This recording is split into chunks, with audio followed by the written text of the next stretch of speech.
where product meets design is brought to you by Fuego UX, a UX research, strategy, and design consultancy. Hi, Teresa. Thanks so much for coming on the show today. And so as we get started, Teresa, can you give the audience a little bit of insights into your journey in product management?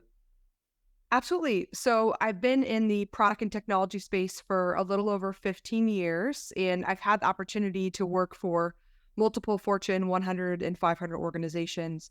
And I also have been coaching startups for the past several years as well. So I've had a really fun journey, really starting out as a product manager, owning many different types of products. At one point, I owned 13 mobile apps at a time. Found my way working up through leadership, and now I'm leading a team of product managers, UX researchers, and designers at TreviPay, which is a global B2B fintech. Are you ready to hop into our lightning round question? Yeah, let's do it. So the first one is, what's a common myth about product management? It really pains me to say this. So I started off really big on pragmatic. I have my pragmatic certification. I'm, a Scrum product owner. I've done product strategy courses at Northwestern. But ultimately, if for those that aren't familiar with the pragmatic framework, they're really well known for saying a product manager is the mini CEO. And why I'm kind of saying that's a bit of a myth is being the mini CEO implies that you have full control and full decisions over everything. And the reality is, as a product manager, you have to work with stakeholders to really get the approvals and buy-in to be able to move everything forward with all the stakeholder groups. While you may have some aspects of owning many different components with different departments, you don't really always have control and ownership like a CEO would as a mini CEO. What's the most important lesson you've learned? So I think really the biggest lesson is around, not every user is going to like your product.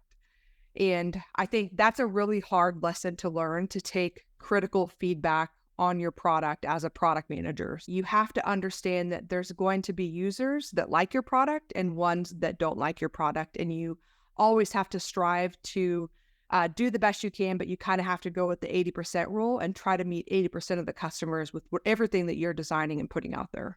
What's one thing about product that no one agrees with you about? So this will be a controversial one. So oftentimes you hear, the customer comes first. And I kind of joke, but I'm actually serious when I say this, but I kind of think it's engineering. So, if you do not have a good relationship with your engineering teams that you're working with on these products, you're not going to have a great time as a product manager, because that really is a key relationship that you need to have a positive relationship with, and how they're sizing any features they're working on how they understand your process as a product manager, and whether or not you get along and are successful is really going to determine the success of your product and how quickly you can release new features to customers. What's one underrated or indispensable tool for product management? My biggest tool as a product manager, and this has been like for a really long time, is Balsamiq. Like, I love going in and creating mock-ups in Balsamiq. And even as an avid Figma user, I've used Figma, Sketch, and Vision. I still go back to Balsamiq, and I am able to do quick mock-ups and prototypes in there. Gotcha. And what's one piece of advice you'd give to someone starting out in product management? So I would say the biggest piece of advice really starting out is become a sponge. I think when you go into an organization, do not expect that you are going to be on that same product when you leave the organization. Be open to learning anything and everything about the company and where the org is going, because your career is going to change as you grow as a product manager. Yeah, those are all great answers. Thanks for doing the lightning round. I think one of the questions I have for you, we spoke at UXDX, and in our conversation, you were talking about product managers being asked to do sales and being asked to do design. Feels like a lot of PMs are pulled in 55 different directions. How do you focus and how do you prioritize?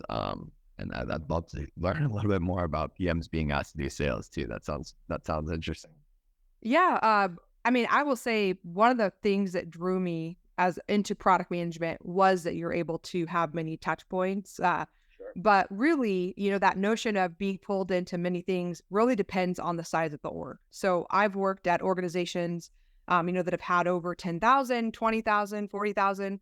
And I've worked at organizations where it was much newer. So 20 people, 100 people, and then with startups. And so depending on how your org is built is really dependent on your role. And I have held several sales heavy product manager roles. One in particular, I was working for a healthcare organization where I mentioned the 13 mobile apps I was over. And a really big part of my role as a product manager, it kind of bled a little bit into being a general manager as well. So I was really helping to drive that sales process. So that meant every single client meeting, I was on that trying to sell. And a big part of that selling point is that I was getting direct feedback from the users. In this case, it was physicians, and making sure I was putting their features into the product. So it really was a holistic experience of me getting direct feedback. I actually sat in on over 100 patient visits in one of the products I was building at this healthcare organization. And with that, I kind of feel like I've got, like my online MD there with that WebMD with my amount of patient visits I had there.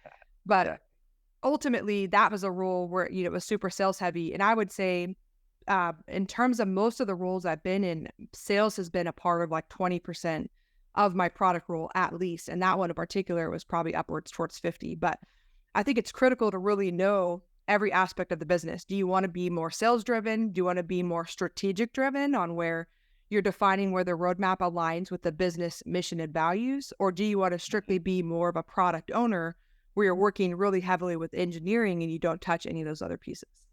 Again, I think it really depends on the org, but really how I handle this balance and as well as with my team. So I currently support product, UX, and design, is really building out a structure that supports it. So maybe you have a product and you have a product manager and a solution manager, or a product manager and a product owner that are both supporting that same solution and dividing up the responsibilities. So that's how I've really seen that a lot over the years of you have two people that are really supporting the different areas of the product.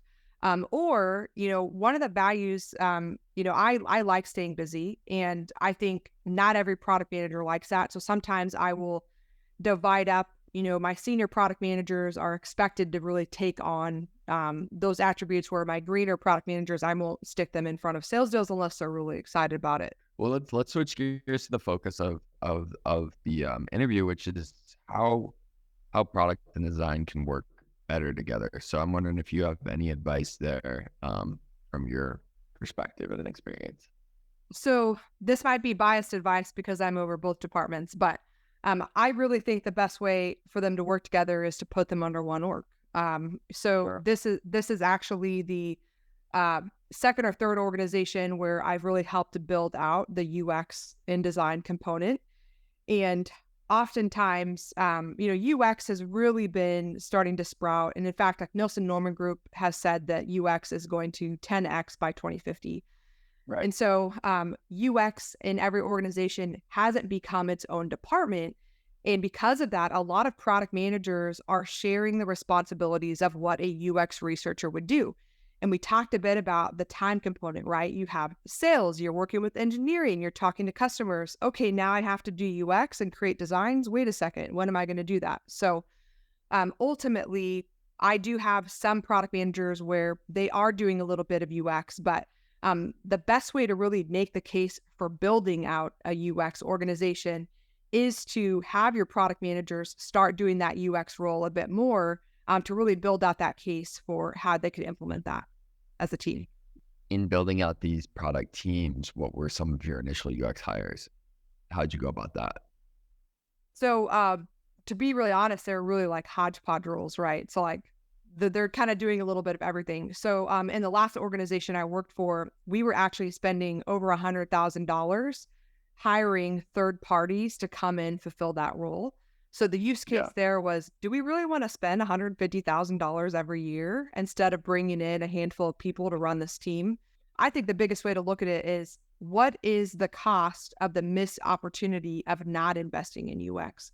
Because if we're not investing in UX in our products, we very well could be releasing a bunch of features that aren't going to hit the mark with users. And in turn, we talked about the reviews on Apple and Google. Either they're not going to use your products, so you're going to have low user adoption, low engagement, or you're going to have a bunch of negative reviews. Well, thanks so much for being on the series today. Where can people go to find more about you or connect with you? Absolutely. Thanks for having me. So I love to connect on LinkedIn. Come find me, Teresa Cain, Cain. I also have a few courses on Udemy and a book on Amazon called Solving Problems in 2 Hours. So always happy to connect and hear more about what your experiences are in product or UX.